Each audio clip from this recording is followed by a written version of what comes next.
How y'all doing? It's Rob Burnham, make your Preacher Man R&B, and this is another episode of Ritual Land Comments. This time I'm doing another episode of Once Upon a Time Reviews. This time reviewing Once Upon a Time, Season 6, Episode 19.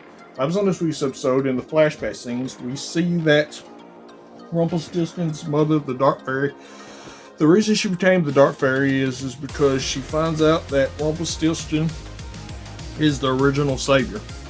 And he was supposed to be the savior instead of Emma. But what happens is the Dark Fairy is so obsessed with protecting Rumpelstiltskin that way the fate that he knows about, or what she knows about the savior, doesn't happen to Rumpelstiltskin.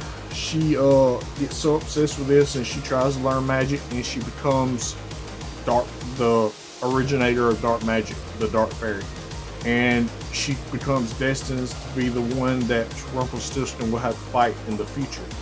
And what happens is she finds the shears and she cuts Rumpelstiltskin's destiny out of him, so he's no longer the savior. That's why the savior moved on to Emma instead of Rumpelstiltskin.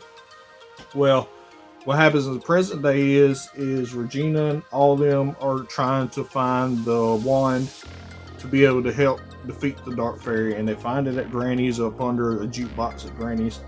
And whenever they did it, the Dark Fairy shows up, and Rumpelstiltskin confronts her about what she did and how she left them. And Rumpelstiltskin's going to wind up helping Emma in the final fight. So let's see what happens with that. The only other thing that's happening is Regina's trying to teach the Wicked Witch, Selena, how to cope without her magic, since she ain't got magic anymore. And other than that, that's all that really happened. My question for y'all is, now that we know that Rumpelstiltskin used to be the original savior, what's going to happen with that? As always, Rob Burnham, and Kid.